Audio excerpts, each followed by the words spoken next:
आप जब भी किसी फैशन मॉल में सफायर का नाम देखते हैं तो आपके जहन में आता होगा मॉडर्न फैशन ब्रांड। मगर इस 1.35 बिलियन डॉलर एम्पायर की कहानी ना तो किसी मॉडर्न डिजाइनर से शुरू हुई और ना ही किसी फैक्ट्री से। इसकी शुरुआत हुई थी चिनियोट के एक आम किसान की मेहनत से। वो किसान जो बाद में ब्रिटिश इंडिया के लेदर एक्सपोर्टर बन गए। फिर आया 1947 के पार्टीशन का तूफान जो सब कुछ मिटा गया और 1971 में कारोबार छोड़कर अपनी फैमिली की जान बचाई। ये कहानी थी उस बाप की विरासत और बेटे के जुनून की, जब एक 15 साल के बच्चे ने पढ़ाई और लेदर के कारोबार को छोड़कर धागे की ताकत पर भरोसा किया और उस धागे से बुन दिया पाकिस्तान की सबसे बड़ी फैशन इंडस्ट्री का ख्वाब। 1 करोड़ रुपए की शुरुआत खाड़ी के टॉप टैलेंट को चुनने से लेकर प्लांट्स उगाने वाले शॉपिंग बैग्स तक, जानिए 3 नस्लों की वो हिम्मत जिसने सफायर को सिर्फ एक ब्रांड नहीं पाकिस्तान की पहचान बना दिया। आइए जानते हैं सफायर ग्रुप्स की तारीख का ऐसा सफर जो शायद आज तक आपने कभी नहीं सुना होगा। ये कहानी शुरू होती है चिनियोट के एक किसान घराने से।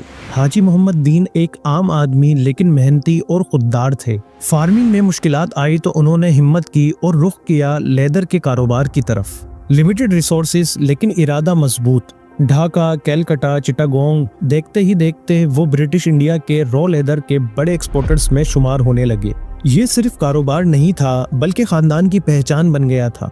लेकिन यहाँ कहानी में आ जाता है एक ट्विस्ट।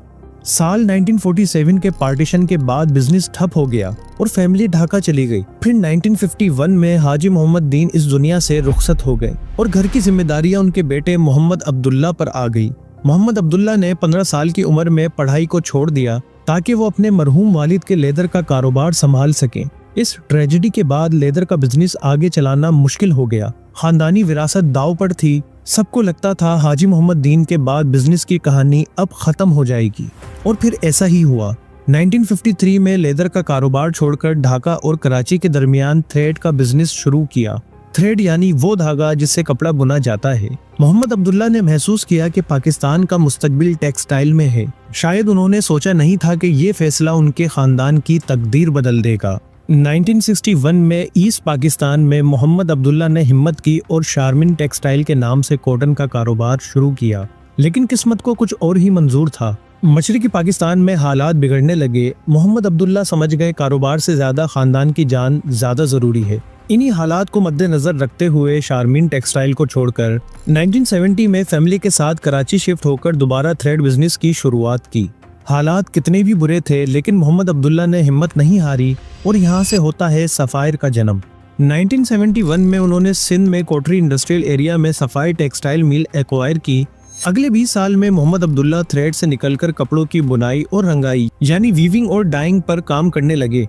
फिर यहाँ तक कि कंपनी ने अपना काम इतना बढ़ा लिया कि अब वो खुद ही धागा बनाती, उससे कपड़े बुनती और फिर उसी से अपना फाइनल कपड़ा या प्रोडक्ट तैयार कर लेती। और जब तक 1980s में एंट्री होती है मोहम्मद अब्दुल्ला के बेटे शाहिद अब्दुल्ला की, जो वालिद मोहम्मद अब्दुल्ला का हाथ बटाने लगे। विरासत का बोझ अब नेक्स्ट जनरेशन के कांधों पर था। मगर शाहिद अब्दुल्ला का ख्वाब सिर्फ कॉटन मिल चलाना नहीं था, वो इंडस्ट्री में अपनी एक अलग पहचान बनाना चाहते थे।